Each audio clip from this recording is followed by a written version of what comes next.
Hey, it's Spence. Welcome to the Prosperous Musician, and where we talk about music, money, and marketing. Now, today I want to talk to you a little bit more about busking. We've talked about it in other videos, and particularly because at this time across the globe, it seems that venues are closing down. Some of them may never reopen. Musicians are losing money, they're losing their livelihood, they're losing gigs and the opportunity to play live.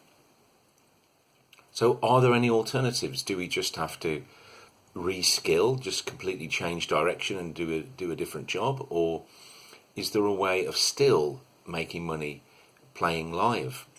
Well, there is at the moment, and although the weather might not be ideal for it, there can still be money to be made busking. Now, you might say, well, if there's no shops open and people can't go out, then if you're busking, then there's going to be less people. But there's always going to be people around.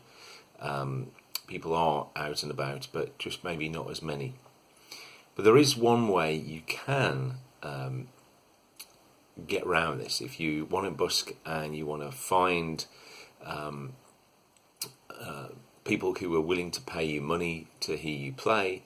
Let's say you're already a professional musician. Let's say your gigs have all been cancelled because of COVID. So you know you're good enough to be paid by venues or by an agency, for example. So one thing you can do is use busking as a way of earning some extra money. One way I've found, it's kind of a little...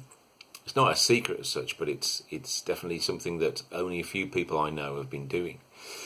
And if you think about it, it makes perfect sense, because busking in itself is great. It's a great way of learning your craft. It's a great way of being visible. It's a great way of earning money instantly. You can go out with your guitar or whatever instrument you have, and literally within minutes people are going to give you money if you find the right place, obviously, and we're going to be talking about that in just a little while.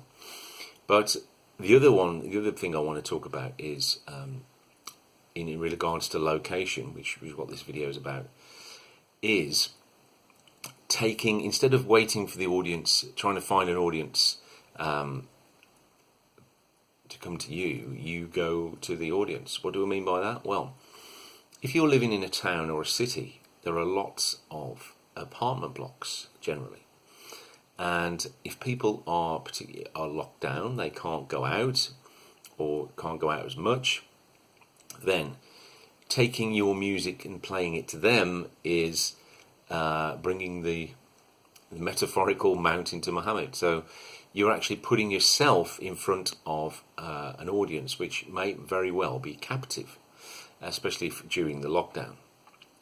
Now, it sounds a bit fanciful, it sounds a bit risky maybe, but I can tell you from experience, because I've done it, it is some of the most profitable and enjoyable sort of music you can do. Because think about it, if people are locked down, they can't go out, and you start playing outside, then a lot of the time, as long as it's not, too early in the morning or too late at night, if it's on, a Saturday afternoon, then people are going to be around. You're not disturbing anyone so much.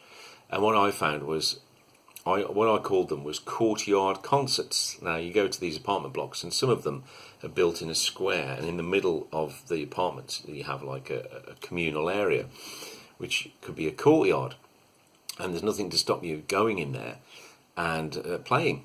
Now, what I did was I kept it short. You don't want to set up and play for hours and really annoy people.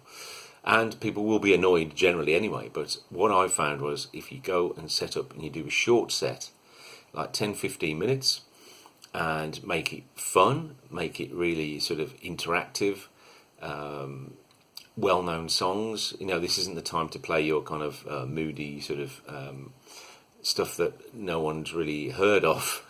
It's a time to play some stuff that is, at least at the beginning anyway, to get their attention, is to play stuff that people recognise. I did this, and granted, it was in the summer, and it was when the lockdown had just started, so it was all a bit, everyone was a bit sort of heightened anyway. But I found that 99.9% of people were enjoying it. 90% of people were willing to pay, or certainly willing to come and listen. And the 0.000001 of people will go, shut up, or bugger off, or whatever. But they are definitely in the minority, and you'll always get one or two, but generally most people are into it.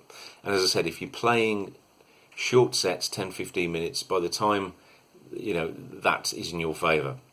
I've had that. If you have to deal with people who don't want it, and you just say, look, I'm only playing for 10 minutes, I'll be done in a minute, and then that's it. As long as you tell people, let people know what you're doing, why you're doing it, and just be polite, be pleasant, play good music, play well, keep it up, keep it bright, keep it tight, and make sure that you've got very visible ways of people to pay you now, because in the COVID times, people can give you cash, but people are much more likely to be able to pay you by PayPal, or what they have here in Norway anyway is called Vips, which is like an app which you just type in your phone number and it comes up and you can pay them that way. So whatever app you use, make it really, really, really easy for people to pay you.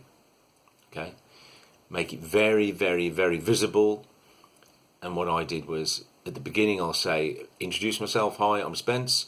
Tell them why you're playing. I'm a professional musician. All my gigs have been cancelled due to COVID, and I just want to play and spread the joy, spread the love, and just to entertain you for a little bit this afternoon.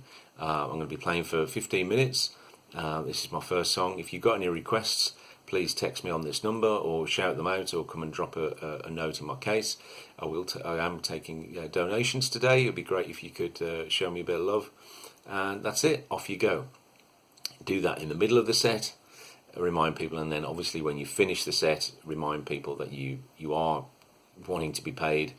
Don't labour the points, but just point to your, reiterate your social medias and your Vips or whatever, PayPal, and leave it at that. Make sure if people want to come and talk to you, then they can. But obviously the good thing about this is it's at a safe distance. People are being listening from their balconies, from their windows. You're many meters away, so there's no issues there around social distancing. And it's a perfect way of getting yourself out there. Now, it does take some guts. It does take courage, because, as I said, you will inevitably come across at least one person who will challenge you or say, I don't want this happening, or it's too loud, or whatever. But as I said, ignore them, be nice, be polite, say, I'm literally going to be 15 minutes, and then you're off. And that always, I've found, kind of reassures people, and at least they know you're not going to be stood there for hours, keeping them awake or whatever. So that's a top tip from me to you. It's called Courtyard Concerts. It's another form of busking, and I did really well out of it. It's literally for 15-20 minutes, I was making more in that than I would make in a 90-minute gig. And each place you find, most people you'll get, it varies. Obviously with busking, you can never guarantee how much you're going to get, but you always get something from each place. And because you're only playing short sets, you haven't committed to a long thing. You haven't got to be waiting there 2 hours to get paid. You just go in, play a short punchy set, and then straight away if people are coming out and looking out the windows and you get the vibe, then you might even stay a bit longer. If people want to show you, want to do an encore, then you do that. I also got a lot of people asking me to come back, so it's a great way. And especially if you're if you've got your socials out there and you're asking people to give you money, like digitally or via an app, then you've got their details. Then you can start a relationship with them. Then you can have the dialogue with them. You can say, I might be coming back today. Are you going to be in? Or like saying, just letting you know I'm coming back. Have you got any requests?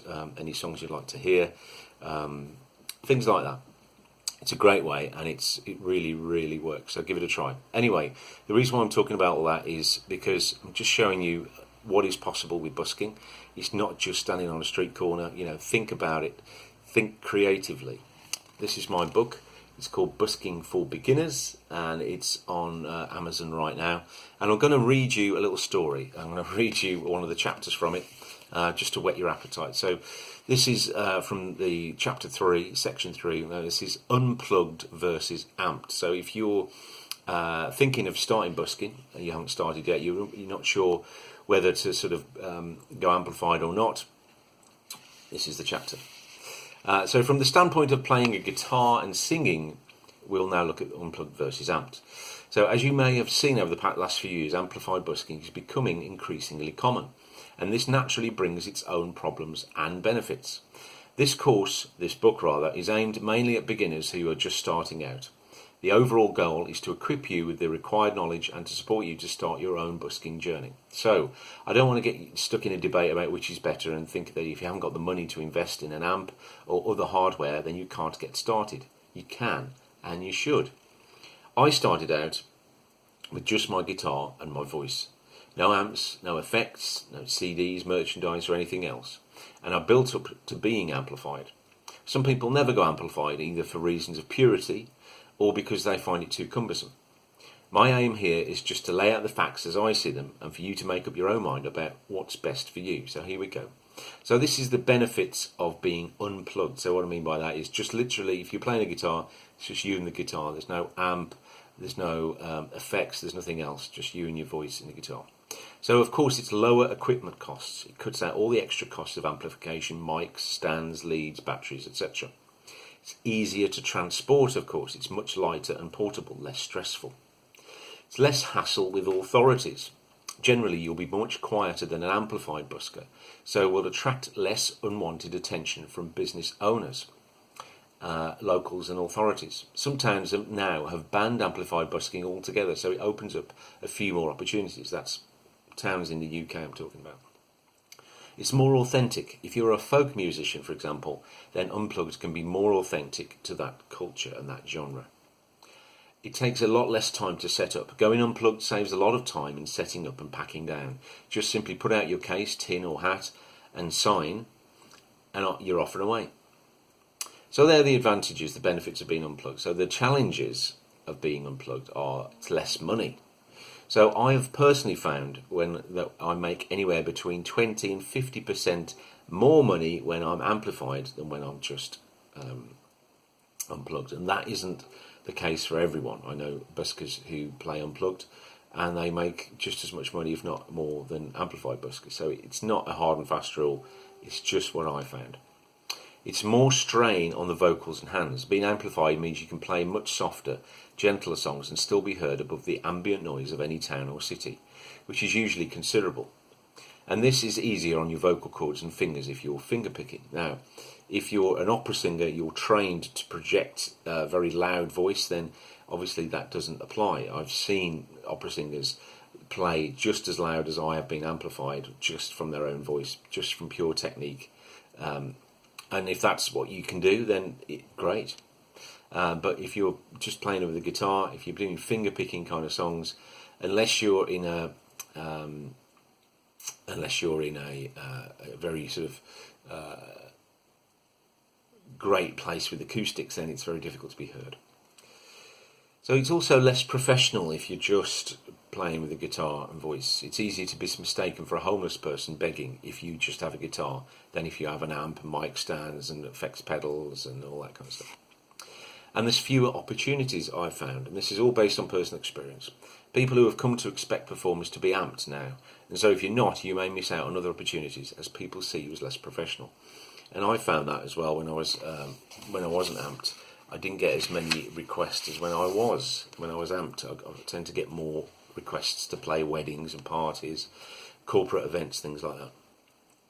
And also there's fewer places to play. Only quieter places with really good acoustics will be suitable, as in busier places you get lost in the background noise. So again, you have to find somewhere like a tunnel or an underpass or somewhere that's got there's less ambient noise and more sort of acoustics. But it's also good if you for shelter. So if you're playing that way, then it's you're naturally under a shelter. But it does limit the amount of places you can play. You couldn't play in a busy high street, for example, because you just get lost in the sound, the ambient noise. So the benefits of amplification, being amplified, are you sound better. I noticed the difference once I went amplified and was able to play around with loopers and vocal effects, which for me enhanced my sound, and I could play with less tension in my voice. More money, as mentioned above, I made a lot more money once I went amplified, and in my experience, the better the quality of the sound, the better the tips.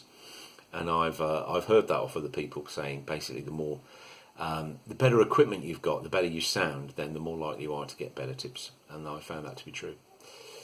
I felt more secure. Somehow having a little stage set up with mic, stand, amp, etc. made me feel safer and more visible. I could easily alert people when amplified if I was being hassled or needed help. Now, for example, I had a person who stole some money out of my case. I had a mic and an amp, so I just said, look, that guy's just stolen money out of my case, and people sort of looked up and approached him. And I've had that before when people have been a bit aggressive to me. I can say on the mic, look, can you back off? I need some help here. And it makes you less of a target because you've got equipment around you. You've got like a natural stage. So I also got more gigs. So I was offered 100% more gigs when I went amped, as people could hear what I would sound like on stage, like a showcase, and I felt more confident and professional. So the challenges of amplification are heavy work. It can be exhausting carrying an amp, mic stand and other equipment, even if you have a trolley. And I can, especially in the summer, carting a lot of equipment around, especially if you can't find a spot, it can be really heavy work. It can be expensive. It can initially cost a lot of money to get set up with decent equipment, especially as you may end up buying a spare of everything. Now, for me, I had to buy, in the end I did have 2 amps and, 2 sets of leads. I've got 2 guitars, 2 mics, because they do, being on the street, day in, day out, carrying stuff around, setting it up several times a day, it wears and tears on the equipment.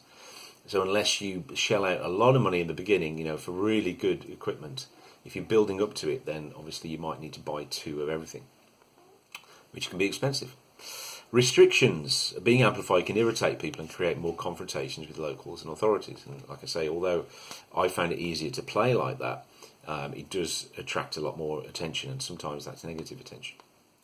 And it takes extra time, so it can take a while to set up and pack down, especially if you're only allowed to play for 30 or 50 minutes in a spot. Now, some places are like that. They're restricted, especially in London. You're only allowed to play sometimes half an hour.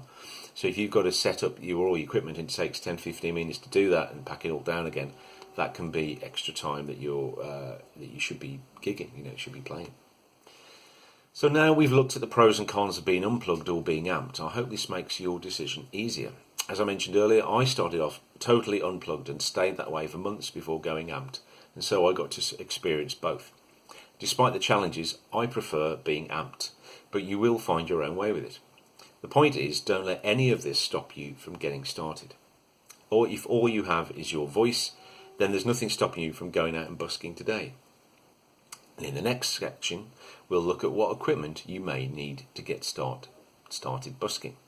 So that's the next chapter. So if you want to hear or read what's in the next chapter of this book, it's available on Amazon. I'll put the link in the thing below. And there's also a course that accompanies this book called the same thing, Busking for Beginners. I'll put the link in that down below as well. And it's a course that will take you through from the beginning right through to getting out there and doing it. And of course, if you need any support, if you need any one-to-one, if you've got any questions about busking or you want some help or advice, then just hit me up, send me a message. I'm happy to advise you. So there you go, Busking for Beginners. Check it out in the link down below, and I will see you on the next one next week. Take care.